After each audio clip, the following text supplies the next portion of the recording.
Hi friends, welcome to ಚರು ರುಚಿ cooking channel. ಇವತ್ತಿನ ವಿಡಿಯೋದಲ್ಲಿ ತುಂಬಾ ರುಚಿಕರವಾದ ಹೀರೆಕಾಯಿ ಪಲ್ಯನ ಯಾವ ರೀತಿ ಮಾಡೋದು ಅಂತ ತಿಳಿಸ್ಕೊಡ್ತೀನಿ. ವಿಡಿಯೋನ ಕೊನೆವರೆಗೂ ನೋಡಿ. ನಿಮ್ಮ ಮನೇಲಿ ಹೀರೆಕಾಯಿ ಏನಾದರೂ ಜಾಸ್ತಿ ಇತ್ತು, ಏನಪ್ಪ ಮಾಡೋದು ಅಂದ್ಕೊಂಡ್ರೆ ಈ ರೀತಿ ಒಂದು ಪಲ್ಯನ ಮಾಡಿ. ತುಂಬ ಚೆನ್ನಾಗಿರುತ್ತೆ. ಚಪಾತಿ, ದೋಸೆ ಎಲ್ಲರ ಜೊತೆ ತಿನ್ಬೋದು. ನಾನು ಇಲ್ಲೊಂದು 3 ಹೀರೆಕಾಯಿನ ತೊಗೊಂಡಿದ್ದೀನಿ.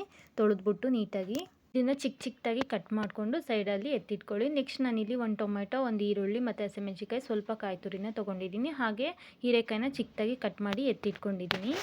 ನೆಕ್ಸ್ಟು ಒಂದು ಕಡಾಯಿ ತೊಗೊಳ್ಳಿ. ಕಡಾಯಿ ಬಿಸಿ ಆದಮೇಲೆ ಸ್ವಲ್ಪ ಆಯಿಲ್ನ ಸೇರಿಸ್ಕೊಳ್ಳು. ಒಂದು 5ರಿಂದ 6 ಟೇಬಲ್ ಸ್ಪೂನ್ ಆಗೋವಷ್ಟು ಆಯಿಲ್ ಆದರೆ ಸಾಕಾಗುತ್ತೆ.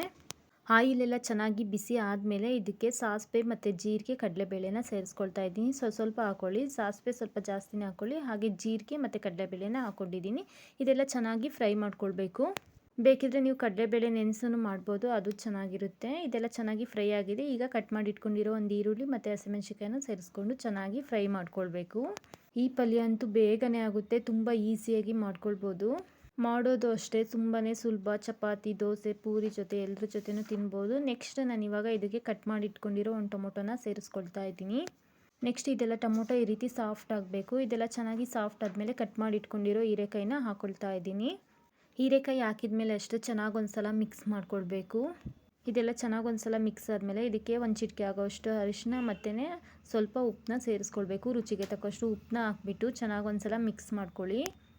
ಬೇಳೆ ಸಾಂಬಾರು ಜೊತೆಗೆಲ್ಲ ಚೆನ್ನಾಗಿರುತ್ತೆ. ಈ ಪಲ್ಯ ಮಾಡ್ಕೊಂಡು ತಿಂದರೆ ಅನ್ನ, ಬೇಳೆ ಸಾಂಬಾರು ಮಧ್ಯಾಹ್ನದ ಊಟಕ್ಕೆ ತುಂಬಾ ರುಚಿಯಾಗಿರುತ್ತೆ. ಈ ಪಲ್ಯನ ಮಿಸ್ ಮಾಡದೆ ಟ್ರೈ ಮಾಡಿ. ಚೆನ್ನಾಗಿ ಒಂದ್ಸಲ ಮಿಕ್ಸ್ ಮಾಡ್ಕೊಂಡು ಆದಮೇಲೆ ಇದನ್ನು ಸ್ವಲ್ಪ ಹೊತ್ತು 1-2 ನಿಮಿಷ ಅಥವಾ 3 ನಿಮಿಷ ಇದನ್ನು ಲೋ ಫ್ಲೇಮಲ್ಲಿ, ಮೀಡಿಯಮ್ ಫ್ಲೇಮ್ ಅಥವಾ ಲೋ ಫ್ಲೇಮಲ್ಲಿ ಇರೋ ಥರ ಬೇಯೋದಕ್ಕೆ ಬಿಡಬೇಕು. ನೀರೇನು ಹಾಕಬಾರ್ದು. ನಾನು ಮುಚ್ಚಿಟ್ಟು ಬೇಯಿಸಿದ್ದೆ ನೋಡಿ, ಸ್ವಲ್ಪ ಚೆನ್ನಾಗಿ ಸಾಫ್ಟಾಗಿ ಬೆಂದಿದೆ. ಹೀರೆಕಾಯಲ್ಲಿ ನೀರಿನ ಅಂಶ ಇರೋದ್ರಿಂದ ನೀರೇನು ಹಾಕೋದೇನು ಬೇಡ. ಈ ರೀತಿ ಸಾಫ್ಟಾಗಿ ಚೆನ್ನಾಗಿ ಬೆಂದಿದೆ, ನೋಡ್ತಾ ಇರ್ಬೋದು. ತುಂಬ ಸಾಫ್ಟಾಗಿನೂ ಬೇಯಿಸಬಾರ್ದು, ಮೀಡಿಯಮ್ಮಾಗಿ ಬೇಯಿಸ್ಕೊಳ್ಬೇಕು ಹೀರೆಕಾಯಿನ. ನೆಕ್ಸ್ಟ್ ನಾನು ಇದಕ್ಕೆ ಕಾಯಿ ತುರಿನ ಸೇರಿಸ್ಕೊಳ್ತಾ ಇದ್ದೀನಿ. ಕಾಯಿ ತುರಿನ ಅಷ್ಟೇ ಸ್ವಲ್ಪ ಹೆಚ್ಚಿಗೆನೇ ಹಾಕ್ಕೊಳ್ಳಿ, ತುಂಬ ರುಚಿಯಾಗಿರುತ್ತೆ. ಹಾಗೆ ಸ್ವಲ್ಪ ಧನಿಯಾ ಪುಡಿ, ಒಂದು ಅರ್ಧ ಸ್ಪೂನ್ ಆಗೋಷ್ಟು ಧನಿಯಾ ಪುಡಿ ಹಾಕ್ಕೊಳ್ಳಿ. ಚೆನ್ನಾಗೆಲ್ಲ ಮಿಕ್ಸ್ ಮಾಡ್ಕೊಳ್ಳಿ. ಉಪ್ಪು ಖಾರ ಎಲ್ಲ ನೋಡ್ಕೊಳ್ಳಿ. ಒಂದೇ ಸಲ ಉಪ್ಪು ಏನಾದರೂ ಕಡಿಮೆ ಇದ್ದರೆ ಹಾಕ್ಕೊಳ್ಳಿ. ಚೆನ್ನಾಗಿ ಒಂದ್ಸಲ ಮಿಕ್ಸ್ ಮಾಡ್ಕೊಂಡಾದ್ಮೇಲೆ ಲಾಸ್ಟಲ್ಲಿ ಕೊತ್ತಂಬರಿ ಸೊಪ್ಪನ್ನ ಸೇರಿಸ್ಕೊಳ್ಳಿ. ಕೊತ್ತಂಬರಿ ಸೊಪ್ಪನ್ನು ಅಷ್ಟೇ ಚಿಕ್ಕದಾಗಿ ಕಟ್ ಮಾಡಿ ಈ ರೀತಿ ಹಾಕ್ಕೊಂಡು ಚೆನ್ನಾಗಿ ಒಂದ್ಸಲ ಮಿಕ್ಸ್ ಮಾಡಿಕೊಂಡ್ರೆ ಹೀರೆಕಾಯಿ ಪಲ್ಯ ರೆಡಿಯಾಗುತ್ತೆ. ತುಂಬಾ ಟೇಸ್ಟಾಗಿರುತ್ತೆ. ಒಂದ್ಸಲ ರೆಸಿಪಿನ ಟ್ರೈ ಮಾಡಿ. ಬನ್ನಿ ಪ್ಲೇಟಿಗೆ ಸರ್ವ್ ಮಾಡಿ ತೋರಿಸ್ತಾ ಇದ್ದೀನಿ. ನಿಜ ತುಂಬಾ ಚೆನ್ನಾಗಿತ್ತು. ನೀವು ಒಂದ್ಸಲ ಟ್ರೈ ಮಾಡಿ. ಹೀರೆಕಾಯಿ ಆರೋಗ್ಯಕ್ಕೆ ತುಂಬಾ ಒಳ್ಳೆಯದು. ನೋಡ್ತಾ ಇದ್ರಲ್ಲ, ತುಂಬ ಚೆನ್ನಾಗಿ ಬಂದಿದೆ. ಹಾಗೆ ನನ್ನ ಚಾನಲ್ ಯಾರೆಲ್ಲ ನೋಡ್ತಾ ಇದ್ದೀರಾ ಪ್ಲೀಸ್ ಸಬ್ಸ್ಕ್ರೈಬ್ ಮಾಡ್ಕೊಳ್ಳಿ. ವಿಡಿಯೋನ ಸ್ಕಿಪ್ ಮಾಡದೆ ಕೊನೆವರೆಗೂ ನೋಡಿ.